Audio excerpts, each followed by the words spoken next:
The heavy oak doors of St. Catherine's Cathedral stood like sentinels against the morning cold. Father Gregory Mitchell, 53 years old, with silver threading through his dark hair, stepped forward to block the entrance. Before him stood a man in a stained white robe, barefoot, dirt-caked under his fingernails. The beggar's eyes, impossibly calm, met Gregory's. "Please," the man said softly, "I only wish to pray." Gregory's hand was already reaching for the beggar's shoulder to push him away when a voice cut through the tension. "Father, wait!" Emily Chen, the church's volunteer coordinator, rushed forward, her face flushed. "Don't do that, please!" The beggar stood perfectly still, watching Gregory's face with an expression that somehow felt like being seen through. Gregory's fingers hovered in the air, trembling. The morning sun caught the edge of the beggar's white robe, making it almost luminous.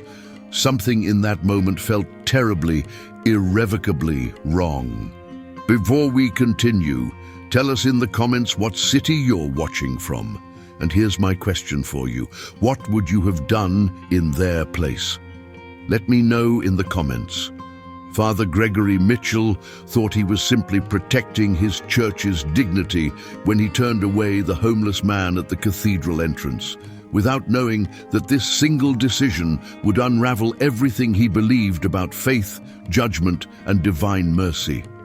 What happens next will shatter every assumption about who deserves grace and will reveal a truth that has been waiting for 2,000 years to be recognized. A story that will test the very foundation of religious conviction and will leave you questioning whether you would pass the same test. Father Gregory Mitchell had built St. Catherine's Cathedral into the most prestigious parish in the city over 15 years. The morning sun filtered through stained glass windows worth $500,000, casting jeweled light across marble floors that gleamed like mirrors. The scent of expensive lilies filled the sanctuary, always fresh, always perfect, always imported. Gregory inhaled deeply, satisfaction warming his chest as he surveyed his domain before the Sunday service. Everything had its place here. Everything reflected order, beauty, dignity, the way God's house should be. His Italian leather shoes clicked against the polished stone as he walked the center aisle, adjusting a hymnal here, straightening a cushion there. The congregation would arrive in an hour. Wealthy families from the Hill District, business owners, local politicians, the city's cultural elite. People who understood that faith required a certain standard. People who appreciated what he'd built. Gregory's reflection caught in the brass of the altar cross. He straightened his collar, smoothed his vestments. The purple silk felt smooth against his fingers, custom-made, expensive, worth it. A priest should look the part, command respect. His phone buzzed. Randall Hughes, head of the church board. "Gregory, the Peterson donation came through, 200,000. I told you that renovation angle would work." Gregory smiled. "God provides for those who maintain his house properly." "Indeed. Listen, about the outreach program Emily keeps pushing. I'll handle Emily," Gregory interrupted, moving toward his office. "She means well, but she doesn't understand the optics. We can't have the wrong element congregating around the property. It affects perception, and perception affects donations." "Exactly. The cathedral has a reputation to maintain." Gregory ended the call, frowning. Emily Chen had been volunteering for 3 years, full of passion and irritating idealism. She kept bringing up programs for the homeless, for addicts, for people who would fundamentally misunderstand what St. Catherine's represented. The cathedral wasn't a shelter. It was a beacon of spiritual excellence. His office was immaculate, dark wood, leather chairs, diplomas on the wall documenting his theological education. A photograph on his desk showed a younger Gregory, ordained 28 years ago, standing beside his mentor, Father Thomas. That man had taught him everything: how to preach, how to lead, how to build a congregation that mattered, how to recognize that not everyone was meant for every church. Gregory picked up the frame, studying young him's face. So full of naive passion. He'd learned since then, faith was more complex than the seminaries taught. The real world required discernment, boundaries, an understanding that not all souls were ready for redemption, and some could contaminate the faithful. His phone rang again. Security. "Father Mitchell, we have a situation at the front entrance." Gregory's jaw tightened. "What kind of situation?" "Homeless individual, male, approximately 30 to 40, wearing what looks like a dirty white robe, barefoot. He's attempting to enter for the service." "And?" Michael stopped him. "But the guy's being persistent. Says he just wants to pray. He's not aggressive, but he's not leaving either." Gregory's fingers drummed against the desk. It was always something. Last month, someone sleeping in the garden. Before that, a woman trying to panhandle from parishioners. The city's homeless population had been growing, and they gravitated toward churches like moths to flame, not understanding that St. Catherine's served a different purpose than the downtown missions. "I'll handle it," Gregory said, standing. "Keep him outside until I get there." He walked through the cathedral, irritation building with each step. Why today? The Hendersons were bringing guests, potential major donors. The last thing he needed was some vagrant creating a scene at the entrance. The morning light hit differently as he pushed through the heavy oak doors. Harsher, less filtered. The cold air bit at his face. Michael Reeves, their head of security, stood with his arms crossed, blocking a man from approaching. The homeless man wore a white robe, or what had once been white. Now it was stained with dirt, torn at the hem, discolored with age and weather. His feet were bare and filthy, caked with mud and dried blood from walking on rough pavement. Dark hair fell past his shoulders, tangled and unkempt. A beard obscured much of his face. But his eyes... Gregory faltered for just a second. The man's eyes were dark brown, almost black, and impossibly calm. Not drugged calm or resigned calm, but something else, something that felt ancient and patient and aware. The beggar looked at Gregory, and for a moment the priest felt completely transparent. "Father," Michael said, relief evident in his voice, "this man says he wants to attend the service. I've explained that we have protocols."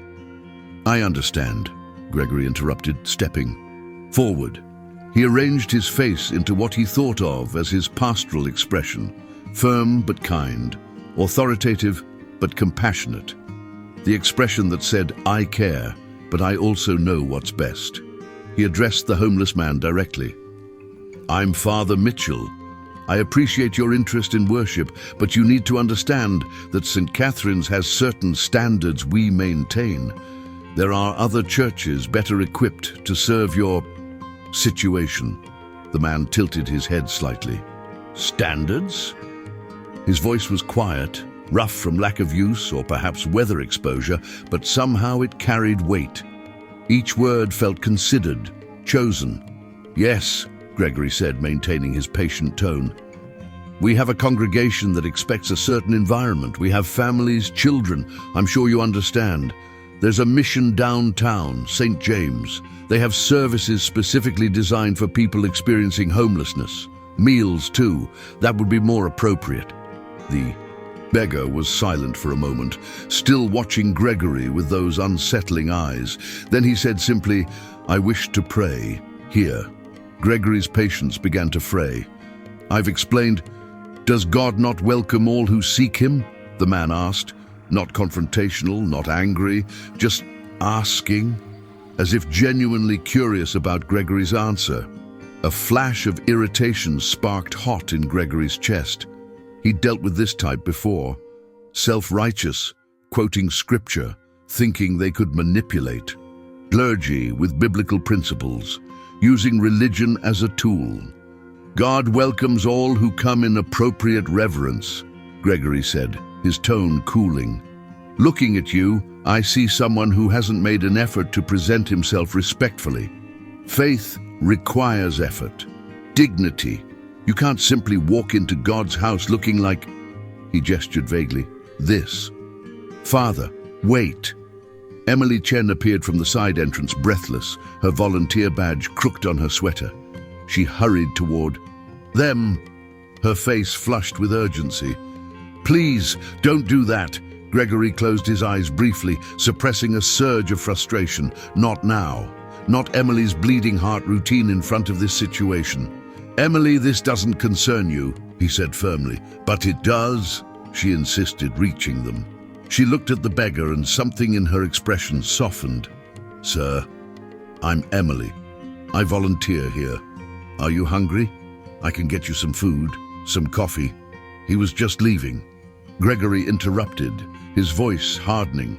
"I've already directed him to St. James." Emily turned to Gregory, and he saw something in her eyes he'd never seen before.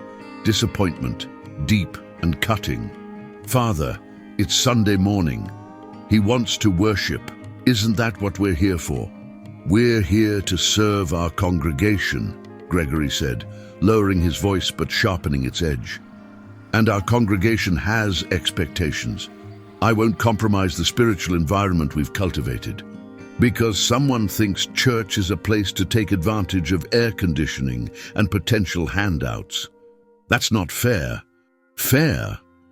Gregory's control slipped slightly.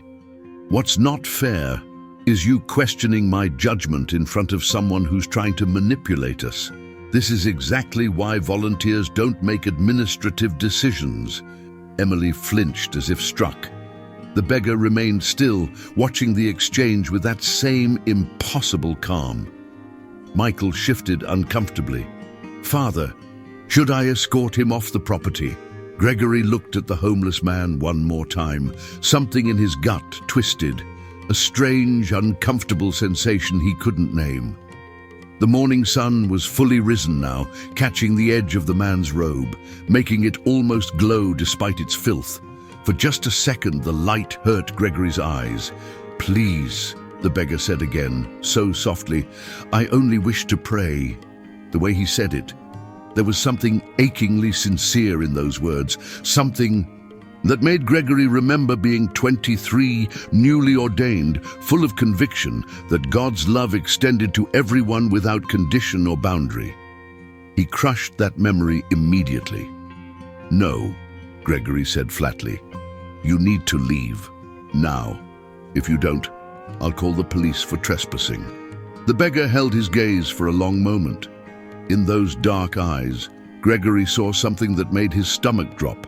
Not anger, not resentment. Something worse. Sadness. Deep, grieving sadness. "I see," the man said quietly. Then, even softer, as if to himself, "You have eyes, but do not see." He turned and walked away, bare feet silent on the stone steps. Gregory watched him go, that strange twist in his gut intensifying. The man moved with unexpected grace, despite his obvious poverty, his white robe catching the wind. "Father Mitchell," Emily said, her voice shaking, "do you realize what you just did?" "My job," Gregory snapped, turning away. "I protected this church and its mission. You're welcome to disagree, but you're not welcome to undermine me. If you can't support how I run this parish, perhaps you should reconsider your volunteer position." He didn't wait for her response, striding back through the cathedral doors. Behind him, he heard Emily's sharp intake of breath, heard Michael murmur something about returning to his post. The doors closed heavily, sealing him back inside the jeweled light and lily-scented air. Gregory stood in the narthex, breathing hard, waiting for the satisfaction of having handled a difficult situation. It didn't come. Instead, that uncomfortable sensation in his gut intensified, spreading through his chest like cold water. He shook it off. He'd done the right thing. Someone had to make hard decisions. Someone had to maintain standards. God understood that not everyone was ready for every spiritual environment. The Hendersons arrived 20 minutes later, dressed in designer clothing, trailing their prospective donors. Gregory greeted them with his warmest smile. All trace of the morning's incident vanished from his demeanor. This was what ministry looked like at this level: polished, professional, impactful. The service began on schedule.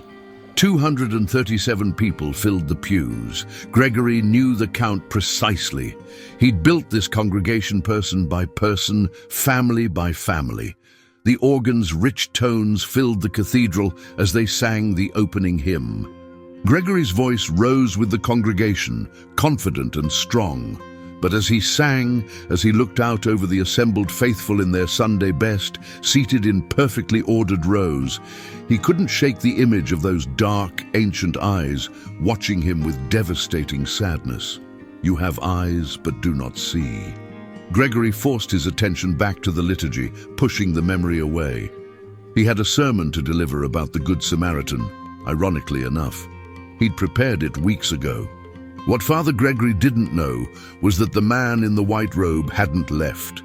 He sat now in the small garden at the cathedral's edge, hidden from view by the stone wall, his bare feet in the grass, and he was praying for Gregory, for Emily, for everyone inside St. Catherine's beautiful walls, praying with the patience of someone who had all the time in the world and none at all. Emily Chen didn't attend the service that morning. For the first time in 3 years of volunteering, at St. Catherine's, she couldn't bring herself to sit in those pews and listen to Father Mitchell preach about love and mercy after what she'd witnessed. Instead, she sat in her car in the parking lot, hands shaking on the steering wheel, tears blurring her vision. She'd known Father Mitchell was conservative, traditional. She'd known he preferred a certain aesthetic, but she'd never seen him be cruel.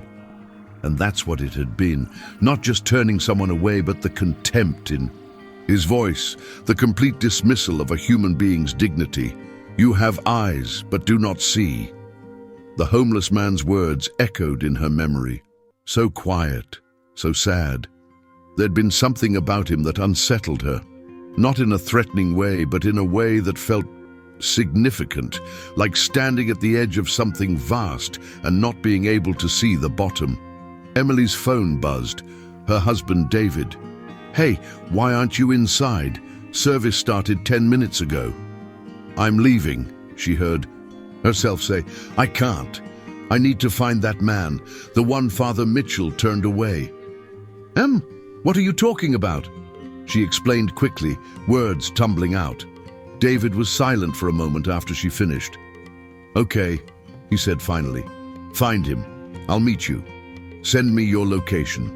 Emily wiped her eyes, steadied her breathing, and started the car. The homeless man had walked east when he left, toward downtown. She drove slowly, scanning the sidewalks, the bus stops, the alleys. 3 blocks from the cathedral, she spotted him. He sat on a bench in Riverside Park, facing the water, that white robe stark against the green landscape. He didn't look up as she approached, but somehow she knew he was aware of her presence. "Excuse me," Emily said, her voice tentative. "Sir?" He turned his head slowly, and those dark eyes met hers. Recognition flickered across his face. Not surprise, but acknowledgement, as if he'd expected her. "I'm so sorry." Emily rushed on, sitting on the bench beside him, maintaining a respectful distance. What Father Mitchell did was wrong. It was unchristian and cruel, and I'm ashamed that I didn't do more to stop it. The man studied her for a long moment. Up close, she could see that despite the dirt and tangled hair, his face held an unexpected beauty. Strong features, a gentle mouth, eyes that seemed to hold centuries of experience. "You are not responsible for his choices," the man said quietly. "Each soul makes its own decisions. But I could have pushed harder, insisted." "Could you have?" he asked, and there was no challenge in it, only curiosity. Would he have listened? Emily thought of Father Mitchell's face, the hardness in his expression, the way he'd threatened her volunteer position. "No," she admitted, "probably not." "Then you did what you could. You spoke up. You saw." He paused, then added, That is not nothing. It feels like nothing, Emily said, frustrated tears burning her eyes again. I've been volunteering at St. Catherine's for 3 years, trying to start programs to help people like... She stopped, uncertain. Like me? The man finished gently. You may say it. I am poor, homeless, one of the least of these. His mouth curved slightly. I am familiar with these words. Emily pulled a protein bar and water bottle from her purse. Please, I know it's not much. He accepted them with surprising grace, his calloused hands, cradling the items as if they were precious. Thank you. Kindness is never not much. It is everything. The way he said it made Emily's throat tighten. He unwrapped the protein bar slowly, took a small bite, chewed thoughtfully. She noticed he ate like someone who'd been very hungry for a very long time, carefully, savoring every taste. What's your name? Emily asked. The man was quiet for so long she thought he wouldn't answer. Then, you may call me Joshua. I'm Emily Chen. She hesitated, then asked, why did you want to pray at St. Catherine's specifically? There are other churches closer to downtown, like Father Mitchell said, places that are more welcoming. Joshua finished the protein bar before responding. When he spoke, his voice was measured, each word weighted. I go where I am called. Sometimes the places that most loudly proclaim faith are the places that most desperately need to remember what faith truly means. He looked at her directly. Do you know why the priest rejected me, Emily? Because you're homeless, because of how you look. No. Joshua shook his head slowly. Those were his excuses, not his reasons. He rejected me because I frightened him. Emily frowned. Frightened him? How? I reminded him of something he has spent many years trying to forget. That God does not dwell in beautiful buildings or expensive vestments or prestigious congregations. That faith is not measured in donation amounts or social status or polished appearances. Joshua's gaze drifted to the water, watching sunlight dance on the surface. I reminded him that he has been building a temple to himself and calling it God's house. The words should have sounded harsh, accusatory. Instead, they were simply sad, deeply, profoundly sad. He wasn't always like this, Emily said, though she didn't know why she was defending Father Mitchell. People who've been at the church longer than me say he used to be different, more compassionate. People change, Joshua said quietly, sometimes toward light, sometimes away from it. The question is always whether they will recognize how far they've drifted and whether they will find their way back. A car pulled up, David's Toyota. Emily's husband got out, crossing toward them with concern etched on his face. Joshua watched his approach with that same calm awareness. This is David, my husband, Emily introduced. David, this is Joshua. David extended his hand without hesitation, and Joshua shook it. Something passed between them. Emily saw David's expression shift, becoming more serious, more focused. Emily told me what happened, David said, sitting on Joshua's other side. I'm sorry you were treated that way. It's not right. You are both kind, Joshua said simply. Tell me, are you members of St. Catherine's? We attend there, yes, David said. Though after hearing about this morning, I'm reconsidering. Don't, Joshua said, and there was unexpected urgency in his voice. Don't abandon the church because of one man's failing. There are others there who need you, others who see what you see, who feel what you feel. If all the good people leave, who remains to be the light? Emily and David exchanged glances. The homeless man spoke with such authority, such certainty, that it was hard to remember he was the one who'd been turned away from the door. What will you do now? Emily asked. But you have a place to stay, food? Joshua's expression softened. I have what I need, but I will not leave this place yet. My work here is not finished. Your work? David asked. Joshua stood, brushing crumbs from his robe.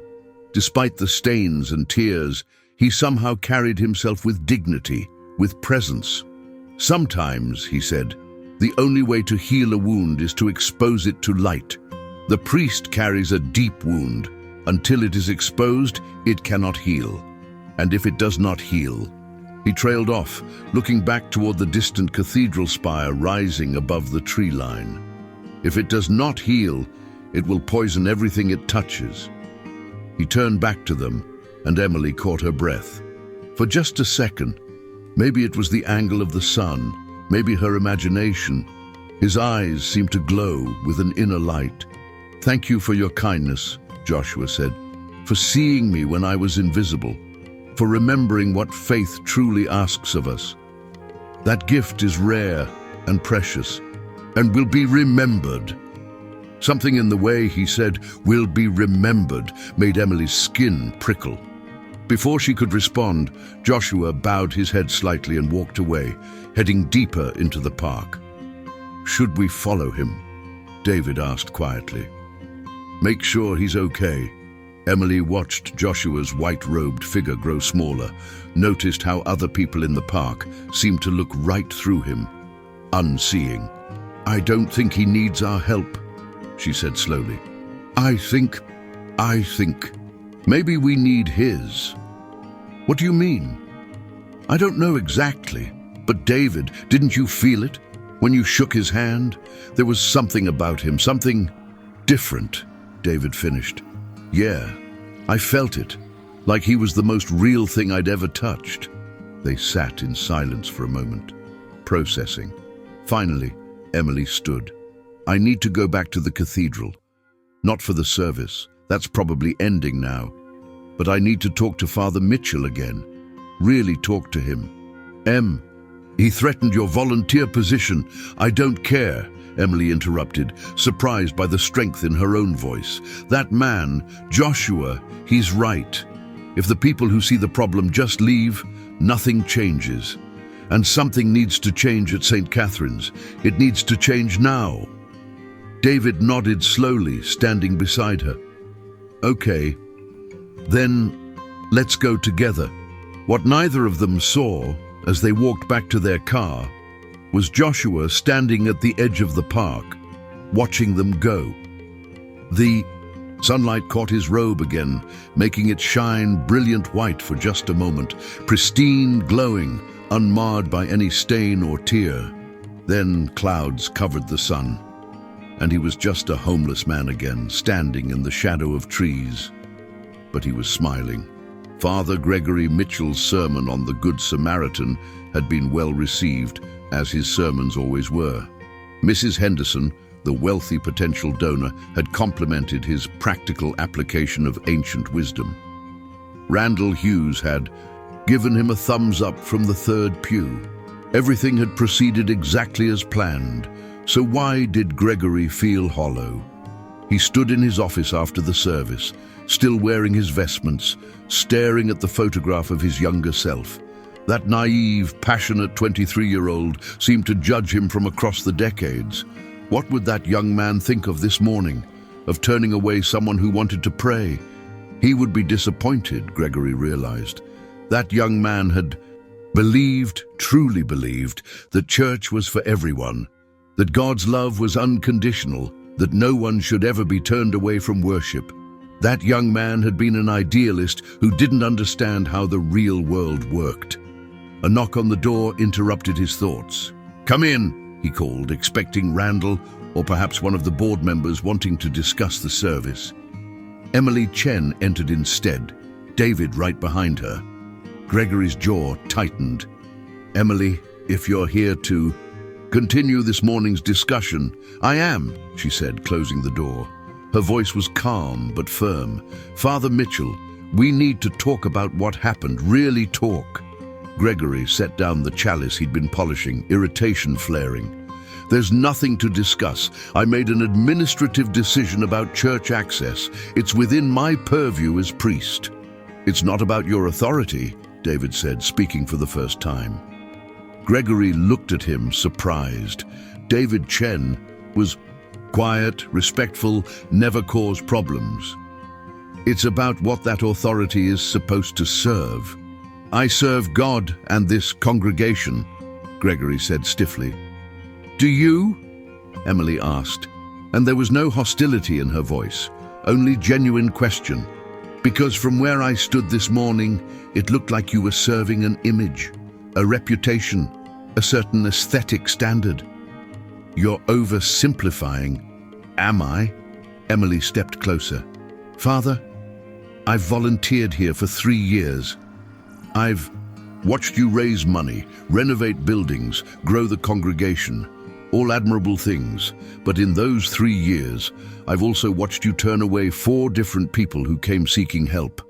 I've watched you cancel the food pantry because it attracted the wrong element. I've heard you tell the youth group that charity should be strategic, not sentimental.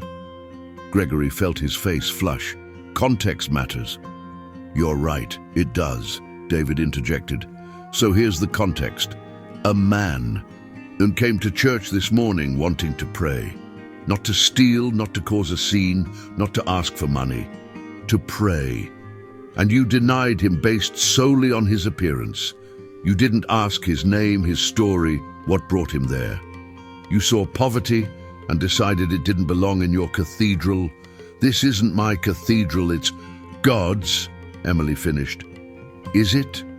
Because God's house is supposed to welcome the poor, the marginalized, the outcast.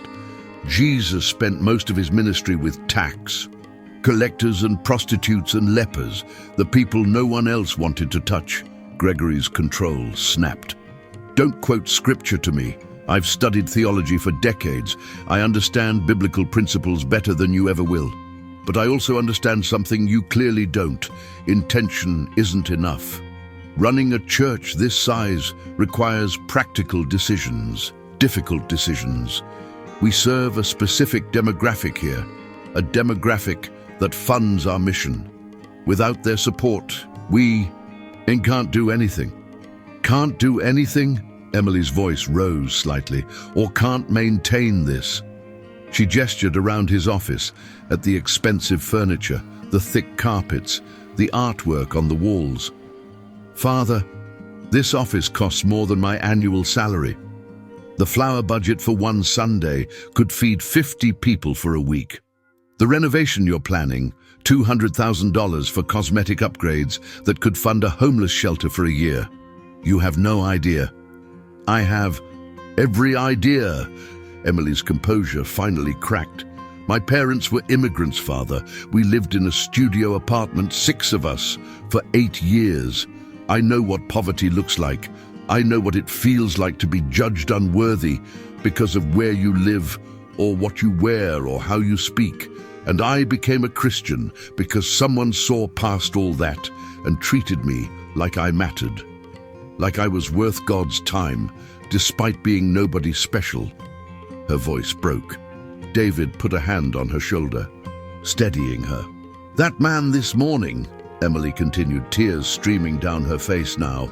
He looked at you with such hope, such genuine desire to just be present in worship, and you crushed it. You looked at a human being made in God's image and decided he wasn't good enough for your church. How is that Christianity? How is that following Jesus? Gregory stood frozen, Emily's words hitting like physical blows. His chest felt tight, his breath shallow. Some deep part of him recognized truth in her accusations, and that recognition terrified him. Get out, he said quietly. Father, get out. His voice rose to a shout. You're fired as a volunteer. Both of you are no longer welcome in leadership at this church. I won't be lectured about faith by people who don't understand the complexities of ministry. David and Emily stared at him. In their eyes, Gregory saw disappointment so profound it made him want to look away. Okay, Emily said softly. We'll go. But Father Mitchell, I'm going to pray for you because I think you've forgotten something crucial. Jesus didn't call us to build beautiful buildings. He called us to love people. And somewhere along the way, you've gotten those priorities reversed. They left, closing the door quietly behind them. Gregory stood alone in his office, breathing hard, fists clenched at his sides. He'd been right to fire them, right to maintain boundaries, right to protect the church's mission and reputation. So why did he feel like he'd just made the worst mistake of his life? The photograph of young Gregory watched him, silently accusing. Gregory turned it face down and left the office. He needed air. The cathedral was empty now, the congregation dispersed. Afternoon light filtered through the stained glass, painting colored patterns across the stone floor. Gregory walked down the center aisle, his footsteps echoing in the vast space. Everything looked perfect, precisely arranged, beautiful, completely empty. Gregory sank into a front pew, suddenly exhausted. When had ministry become so complicated? When had he started making decisions based on optics instead of compassion? He thought back to his first parish assignment 25 years ago, a small church in a poor neighborhood. He'd loved it there, the simplicity, the genuine need, the way faith felt raw and urgent. But it had been hard. Constant fundraising struggles, dealing with addiction and poverty and dysfunction. He'd burned out after 3 years, requested a transfer somewhere more sustainable. St. Catherine's had been everything that First Church wasn't: stable, wealthy, influential. Gregory had thrived here, building programs and expansions, growing his reputation within the diocese. The bishop mentioned him as a potential future candidate for senior positions. Everything he'd worked for was coming to fruition. But when was the last time he'd felt the presence of God? Gregory tried to remember. Not felt satisfied with a job well done, not felt proud of an accomplishment, but actually felt the divine presence. That sense of being touched by something vast and loving and infinitely beyond himself. He couldn't remember. The realization was a cold stone in his stomach. God, he whispered into the empty cathedral, I'm tired. I don't know when I stopped serving you and started serving this building, this reputation, this image. Emily was right, wasn't she? I've gotten my priorities reversed. Silence answered him, the kind of silence that felt heavy, weighted with absence. Gregory closed his eyes. I thought I was doing the right thing this morning, protecting the church, maintaining standards, but that man's eyes, and when he looked at me, I felt seen, truly seen, and he was disappointed, not angry, disappointed, like I'd failed a test I didn't know I was taking. You have eyes, but do not see. What does that mean? Gregory asked the empty air. What am I not seeing? No answer came. God felt very far away. Gregory sat in silence for a long time, wrestling with thoughts that felt like condemnation. Finally, as afternoon faded toward evening, he stood to leave. That's when he noticed it. On the altar, where there should have been nothing, lay a single piece of white cloth. Gregory approached slowly, frowning. He hadn't put anything there. The altar was always bare after services until the sacristan prepared it for next Sunday. He picked up the cloth. It was rough, undyed linen, torn at one edge, stained with dirt. A piece of someone's robe. Gregory's heart began to pound. He looked around the cathedral, suddenly certain he wasn't alone. But he saw no one, heard nothing. The cloth in his hands felt accusatory, a physical reminder of what he'd done. He folded it carefully, placed it back on the altar, and fled the cathedral, as if pursued by something he couldn't name. What Father Gregory didn't see as he rushed through the exit was a figure standing in the shadows of the balcony. Joshua watched the priest's departure with that same patient sadness, then looked up at the vaulted ceiling, at the expensive stained glass, at all the beautiful emptiness. He is not ready yet, Joshua murmured to the silence, but he will be. Everyone eventually faces the moment of choosing who they truly are. He descended from the balcony and left the cathedral barefoot and silent, a ghost in white robes that no one would see, no one would remember, except those meant to see. The next morning, Gregory arrived at the cathedral early, as always. He'd slept poorly, plagued by dreams he couldn't quite remember, but that left him uneasy. The piece of white cloth still lay on the altar. He'd hoped it would be gone, proof that he'd imagined it in yesterday's emotional turmoil. But no, there it was, undeniable and accusing. Gregory approached it slowly, reached out to touch it again. The fabric felt rough against his fingers, but somehow warm, as if it had been recently worn. He lifted it to his face and caught a scent, not the expected smell of unwashed bodies and street living, but something else. Cinnamon and myrrh, ancient and clean. His phone rang, making him drop the cloth. Randall Hughes. "Gregory, have you seen the news?" "What news?" "Check the cathedral's social media. Someone posted about yesterday. About you turning away a homeless man." Gregory's blood ran cold. He pulled up the church's public Facebook page on his phone. There, posted 6 hours ago, was a long text post from an account he didn't recognize. "Yesterday I witnessed something that broke my heart. I watched a priest at St. Catherine's Cathedral turn away a homeless man who wanted to pray, not because the man was violent or disruptive, but because he looked poor, because his clothes were dirty and he didn't meet the standards of this beautiful building. I watched a shepherd reject one of God's sheep for the crime of being in need. This is not Christianity. This is not love. This is not what Jesus taught. St. Catherine's congregation should know what kind of man leads their church." The post had been shared 43 times. The comments were brutal, disgusting. This is why people are leaving organized religion. Jesus himself was poor and homeless. This priest would have turned away Christ. "I'll never donate to this church again." Gregory felt dizzy. 43 shares, hundreds of comments. This was a PR disaster. "Randall, I can explain." "Explain to the board. Emergency meeting tonight at 7. "Gregory, this could sink us. The Hendersons are already calling, reconsidering their donation. If this spreads..." "It won't. I'll handle it. Handle it fast. We can't afford a scandal." Gregory ended the call, staring at the post. Who had written it? Emily, one of the other volunteers? Someone who'd witnessed the incident? He read the comments again, each one a knife twist. They didn't understand. They weren't there. They didn't know the full context.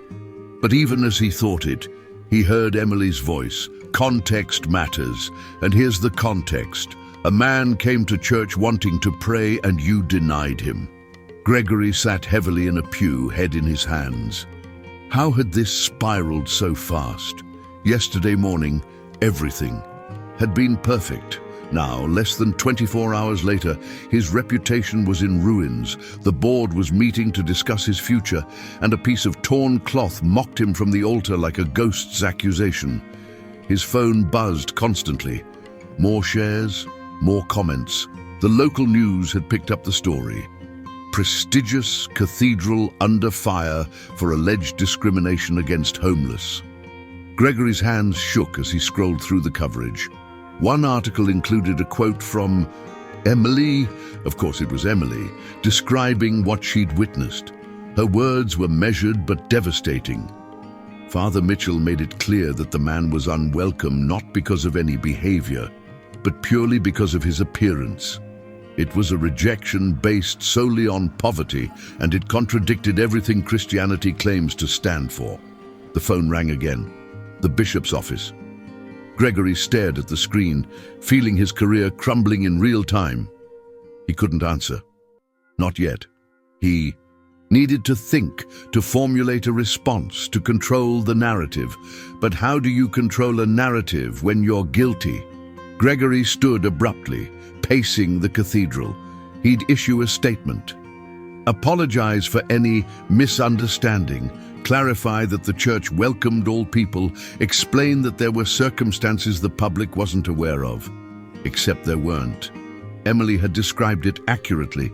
He had rejected a man for being poor. He had prioritized appearance over compassion. There was no spin that made it acceptable. The bishop's call went to voicemail. Gregory listened to it with mounting dread. "Father Mitchell, Bishop Thompson here. I'm seeing disturbing reports about an incident at St. Catherine's. We need to discuss this immediately. Call me back within the hour." 1 hour. Gregory checked the time. It was 8:47 a.m. He had until 9:47 to figure out how to save his career, his reputation, his life's work. The piece of white cloth on the altar caught his eye again. Gregory walked toward it slowly, drawn by something he couldn't explain. He picked it up, held it in both hands. "Who are you?" he whispered. "Who was that man?" As if in answer, the cathedral's main doors opened. Gregory turned, expecting a board member or perhaps a reporter. Instead, Joshua walked in. He was clean. That was Gregory's first shocked observation. The beggar's hair was still long but neatly combed, his beard trimmed. He wore the same white robe, but it looked different, brighter, cleaner, though Gregory could still see the tears and stains. His feet were still bare, but no longer caked with dirt. Most striking were his eyes. In the morning light streaming through the stained glass, they looked almost luminous, dark and depthless and impossibly old. Gregory froze, the cloth falling from his hands. Joshua walked down the center aisle with that same measured grace, his bare feet silent on the stone. He stopped a few feet from Gregory, and the two men stared at each other. "You came back," Gregory heard himself say. "I never left," Joshua replied quietly. "You simply stopped looking." What do you want?" "If you're here to gloat, to see the consequences of my actions." "I want nothing from you," Joshua interrupted gently. "The question is what you want from yourself." Gregory's breath came fast and shallow. This close, something about the man was overwhelming. A presence, a weight, something that made Gregory feel simultaneously exposed and protected. "Who are you?" Gregory asked, and the question came out as a plea. Joshua tilted his head, considering. "Who do you think I am?" "A homeless man, a person I wronged, someone who's now here to, I don't know, demand an apology, press charges, speak to the media. Is that all you see when you look at me?" Gregory really looked for the first time, at the calm, ancient eyes, at the white robe that seemed to catch light, differently than natural fabric should, at the way Joshua stood with perfect stillness, as if time moved differently around him, at the scent of cinnamon and myrrh that shouldn't belong to someone living on the streets. A memory surfaced from seminary, from classes on scripture and theology, stories of divine testing, of angels walking among humans unaware, of God appearing in unexpected forms to reveal the truth of people's hearts. "No," Gregory whispered, his voice shaking. "You're not just a homeless man, you're... He couldn't say it. The implications were too vast, too terrifying. Joshua waited, patient as stone. "Why?" Gregory finally asked. "Why did you come here? Why test me? Why set me up to fail?" "I set up nothing," Joshua said, and there was no anger in his voice, only infinite sadness. "I came as I come to all places, to see if anyone would recognize me, to see if faith has been maintained or abandoned, to see if my followers remember what I taught them about loving the least among them." "Your followers?" Gregory's voice cracked. "You're saying you're claiming to be..." "I am claiming nothing. I am simply telling you what is true." Joshua stepped closer, and Gregory instinctively backed away. "You asked why I came to this church specifically. I came because I heard prayers from this place. Desperate prayers from people who felt unseen, unwelcome, judged. I came because this cathedral, beautiful as it is, has become a tomb. White on the outside, but inside full of dead men's bones." The words from Matthew's Gospel, Jesus condemning the Pharisees, calling them whitewashed tombs. Gregory felt his knees weaken. "I built this church," he said desperately. "Everything I've done has been for God, for this congregation. Has it? Joshua asked. Or have you built a monument to your own success and convinced yourself it was for me? When I walked up these steps yesterday, hungry and poor and seeking communion with my Father, did you see me as a child of God, or did you see a problem to be managed? Gregory couldn't answer. Tears burned his eyes. I looked at you, Joshua continued, his voice gentle now, and I saw a man who once loved me deeply, a young priest full of passion and conviction, determined to serve the lost and broken. I saw how that man slowly, year by year, choice by choice, traded compassion for comfort, traded service for status, traded faith for respectability. Stop, Gregory choked out. Please stop. I cannot stop what is true from being true, Joshua said, but I can offer you the same thing I offer everyone, a choice. You can continue on this path, defending your decisions, protecting your reputation, maintaining your beautiful empty cathedral. Or you can remember who you once were and become who you were always meant to be. How? Gregory fell to his knees, no longer able to stand. How do I fix this? I've destroyed everything, my reputation, my career, the trust of my congregation. Those things were never yours to begin with, Joshua said. They were gifts, given to serve others. You made them prisons that served only yourself. He knelt in front of Gregory, eye to eye now. The question is not how you fix your reputation. The question is whether you're willing to lose everything you've built in order to find the one thing that actually matters. What's that? Me. Joshua said simply. The real me, not the safe version you preach about on Sundays, not the domesticated God who blesses wealth and status, but the me who walks with outcasts, who touches lepers, who overturns tables in temples that have forgotten their purpose, the me who died for the very people you turned away from your door. Gregory sobbed openly now, years of carefully constructed defenses crumbling. I'm sorry, God, I'm so sorry. I didn't see you. I didn't see. You have eyes, but do not see, Joshua finished gently. But it is not too late to learn to see again. He placed his hand on Gregory's head, and the priest felt something surge through him. Warmth, light, love so fierce and unconditional, it was almost painful. Every moment of his life seemed to pass before him in an instant, the young seminarian full of dreams, the first-time priest serving the poor, the gradual compromises, the slow trade of calling for comfort, the moment exactly when he'd stopped, seeing people as souls and started seeing them as assets or liabilities. Oh God, Gregory gasped, what have I become? You have become lost, Joshua said, as all sheep sometimes do. The question is whether you want to be found. Yes, Gregory said immediately, desperately. Yes, please, I want to be found. I want to remember. I want to be who I was supposed to be. Joshua smiled then, and it was like the sun breaking through clouds. Then stand up, Gregory Mitchell. You're real. Ministry is about to begin. Gregory stood on shaking legs. Joshua stood with him, still holding his gaze. What do I do? Gregory asked. You know what to do, Joshua said. You've always known. You just convinced yourself it was too hard, too costly, too impractical. He gestured around the cathedral. This building, this reputation, this position, they were meant to be tools to serve others. Instead, you made them monuments to yourself. Tear down the monuments. Remember the tools. The board meeting tonight, they're probably going to fire me. Probably, Joshua agreed. Does that frighten you? Gregory thought about it honestly. Yes, I've spent 25 years building my career. If I lose this position, I lose everything. No, Joshua corrected gently. You lose everything that was keeping you from me. There is a difference.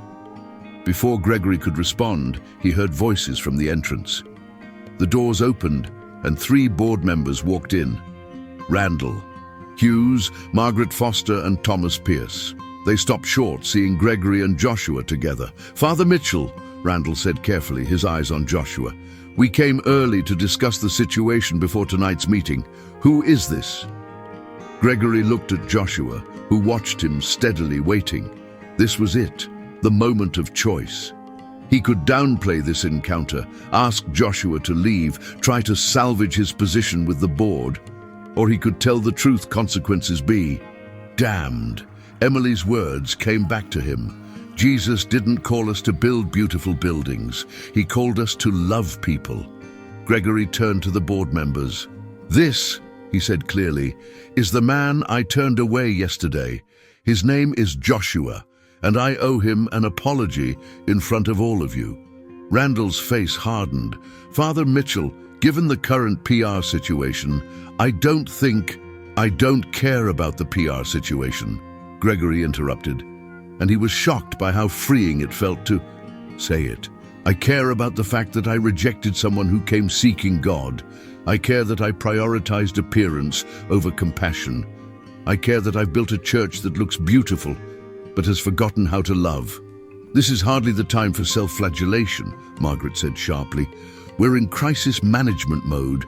If you're smart, you'll issue an apology statement, donate to a homeless charity for the optics, and let this blow over." "I don't want it to blow over," Gregory said. "I want it to change everything." Thomas Pierce stepped forward. "Gregory, be reasonable. Your career is on the line. The cathedral's reputation is at stake. You can't just—" "I can," Gregory said. "I should have yesterday. Instead, I chose reputation over righteousness, status over service, and I'm done making that choice." He turned back to Joshua, facing him fully. "I'm sorry," he said, and his voice rang clear in the cathedral's acoustics. "I'm sorry I judged you by your appearance. I'm sorry I valued the comfort of my congregation over your basic dignity as a human being made in God's image. I'm sorry I forgot that my job is to welcome, not to gatekeep.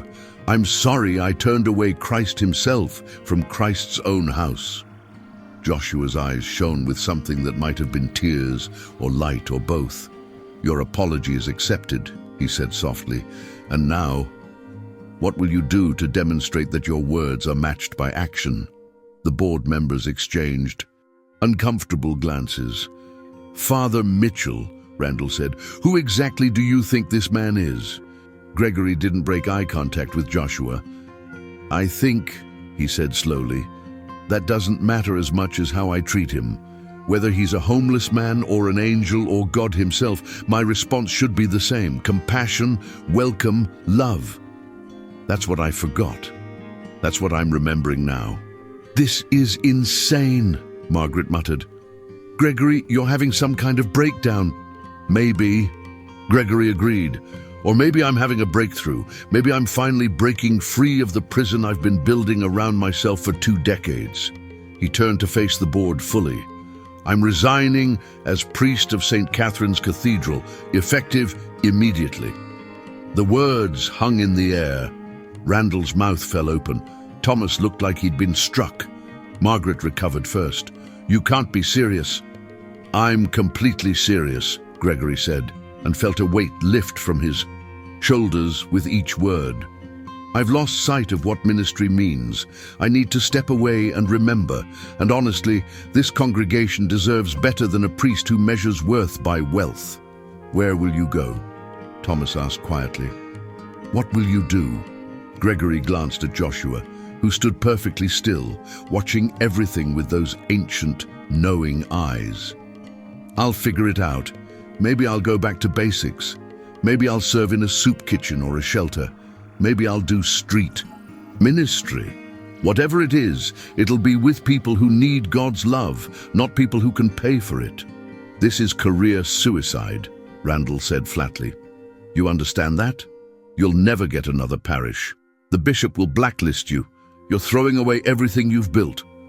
"I know," Gregory said, "and it's the first smart decision I've made in years." Joshua stepped forward then, addressing the board directly for the first time. "This man," he said, gesturing to Gregory, has just demonstrated more faith than he has in 15 years. He has chosen truth over comfort, courage over reputation. You should celebrate this, not condemn it. And who are you to tell us what we should do? Margaret demanded. Joshua smiled slightly. Just a beggar in a white robe, a nobody, someone the world dismisses and ignores. But I tell you this, how you treat the least among you reveals everything about who you truly are. This cathedral is beautiful, yes, but beauty without. Compassion is ugliness disguised. Wealth without generosity is poverty of spirit. Faith without love is dead. He turned his gaze to each board member in turn, and Gregory saw them flinch under the weight of it. You have a choice, Joshua said. You can continue building a monument to your own success, attracting the wealthy and powerful while turning away the broken and needy. Or you can tear down the walls you've built and become what a church is meant to be, a refuge, a hospital. For sinners, a place where all are welcome because all are loved. Choose wisely, you may not get another chance. Without waiting for a response, Joshua turned and walked toward the cathedral exit. He paused at the doors, looking back at Gregory one last time. Remember, he said, eyes that see, hands that serve, a heart that loves without condition. That is the faith I taught. That is the faith that transforms. Don't forget again. Then he pushed through the doors and was gone. The silence he left behind was absolute. Gregory, Randall, Margaret, and Thomas stood frozen, processing what had just happened. Finally, Margaret spoke. That man, there was something different, Thomas finished quietly. Yes. Randall shook his head as if clearing it. This doesn't change anything. Gregory, your resignation is noted. We'll have your office cleared by end of day. The board will meet to discuss transition plans and damage control. Do what you need to do, Gregory said. He felt lighter than he had in years, despite having just ended his career. I'll collect my personal items and be gone by this afternoon. He walked past them, heading to his office, leaving them to their discussions of optics and reputation management. None of it mattered anymore. He'd been set free.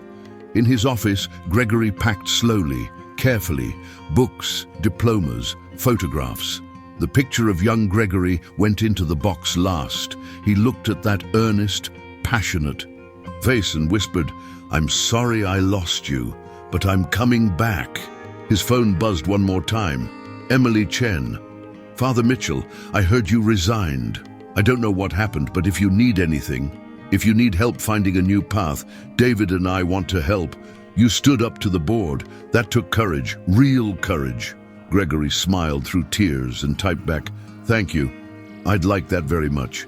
I have a lot to learn about what ministry really means. I think you can teach me.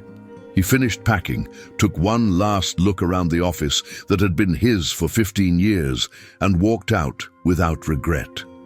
The cathedral looked different as he crossed through it one final time. Less like an achievement, and more like what it should have been all along. Just a building, wood and stone and glass, waiting to be filled with purpose.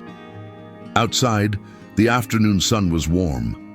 Gregory stood on the steps where he'd rejected Joshua, and he felt the weight of that moment settle on him, not crushing, but grounding, a reminder, a scar that would teach rather than just hurt. He didn't know where he was going, didn't know what came next.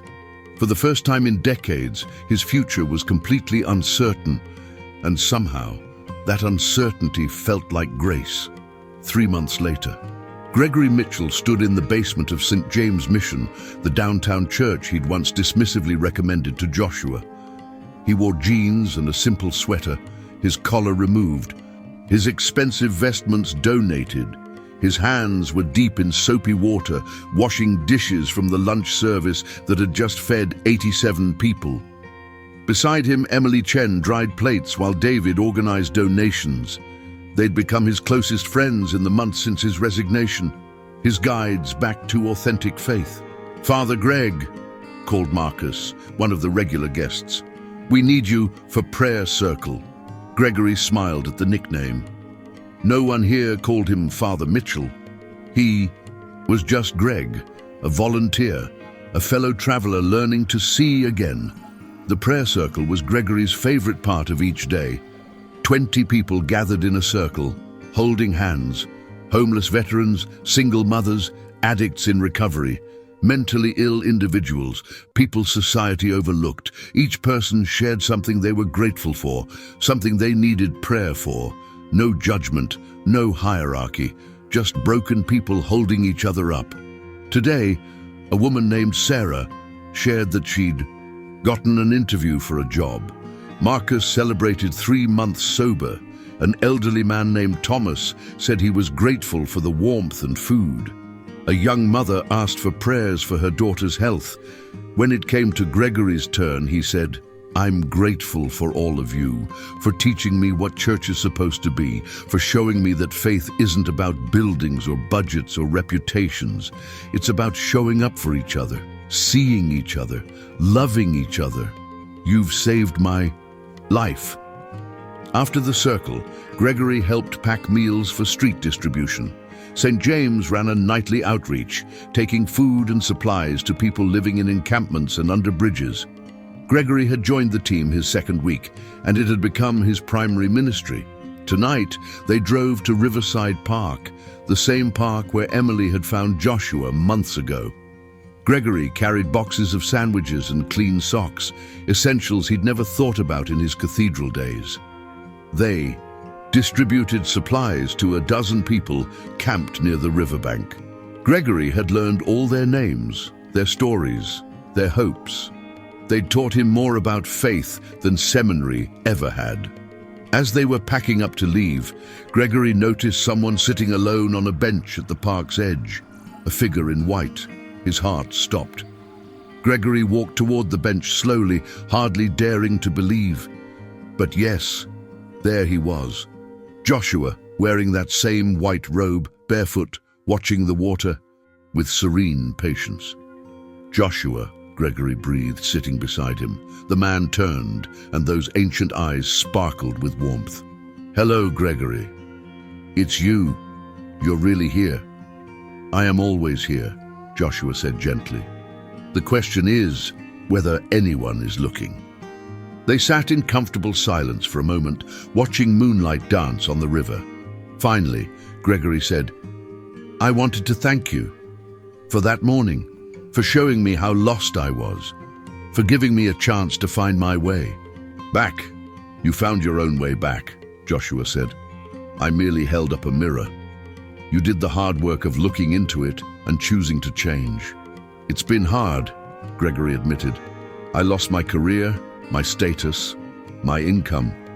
Some days I wonder if I did the right thing. Do you? Joshua asked, not judgmental, just curious. Gregory looked back at the St. James van where Emily and David were laughing with some of the outreach team. He thought about the prayer circle, about Marcus's sobriety milestone, about Sarah's job interview, about the way people at the mission looked him in the eye as an equal rather than an authority figure. No, he said honestly, I don't wonder. I know I did. For the first time in decades, I feel like I'm actually doing what I was called to do. Joshua smiled, radiant and approving. That is all that matters. Not success, not comfort, not reputation, just faithfulness, just love. Will I see you again? Gregory asked. You see me? Every day, Joshua said. In every person you serve, in every face you look at with compassion instead of judgment, in every moment you choose love over fear. I am there. I am always there. He stood, placing a hand on Gregory's shoulder. The touch sent warmth flooding through Gregory's body, the same fierce love he'd felt that morning in the cathedral. Keep walking this path, Joshua said. Keep seeing, keep loving, keep remembering that the kingdom of God belongs to the poor. The mourning, the meek, the hungry, they are my body in this world. How you treat them is how you treat me. I won't forget again, Gregory promised. Never again. Joshua nodded, then walked away into the darkness. Gregory watched until the white robe faded from view, feeling blessed and challenged and utterly changed. He walked back to the van, where Emily looked at him with raised eyebrows. "You okay? You look like you've seen a ghost." "Better than a ghost," Gregory said. "A reminder, a promise, a second chance." The months turned into a year. Gregory never returned to parish priesthood. Instead, he built his ministry among the overlooked and forgotten, the people Jesus had always loved most. He lived simply, in a modest apartment, working part-time at a bookstore to pay bills and volunteering the rest of his time at St. James and other outreach programs. St. Catherine's Cathedral went through 3 priests in that year. The congregation dwindled. The Hendersons withdrew their donation. The beautiful building stood increasingly empty, a monument no one remembered how to fill with meaning. But Gregory was free of the prison he'd built from ambition and reputation, free to love without condition, to serve without calculation, to see without judgment.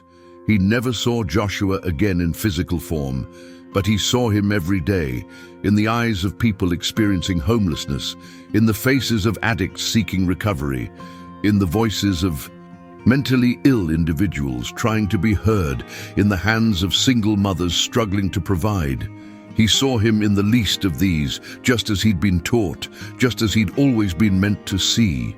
And every time he saw, every time he served, every time he loved, he remembered the morning a beggar in a white robe came to test his faith and found it wanting, but offered grace enough to build it anew. Years later, when people asked Gregory about his transition from prestigious cathedral priest to street minister, he would smile and tell them about the morning he turned away Jesus from the church door. Some thought it was metaphor, others thought it was a story. Gregory knew it was truth, and truth, once seen, changes everything forever. He never stopped being grateful for that truth, for that morning, for those ancient eyes that saw through all his pretense and loved him anyway, for the grace he didn't deserve but received, for the chance to become who he was always meant to be, for learning, finally, how to see. This story, while fictional, reflects a truth we all face: how easily we turn away from those in need when helping them might cost us comfort, reputation, or convenience. It was created not to deceive, but to make us reflect on the moments when we've chosen appearance over compassion, when we've judged worthiness by external measures, when we've forgotten that the divine often arrives disguised as the desperate. When was the last time you truly saw someone society taught you to overlook? The person experiencing homelessness you walked past without making eye contact? The worker you didn't acknowledge? The individual whose poverty made you uncomfortable? Have you ever turned away someone who needed help because helping them didn't fit your image of yourself? Today, before you judge someone by what you see on the surface, pause. Ask yourself what you don't know about their story.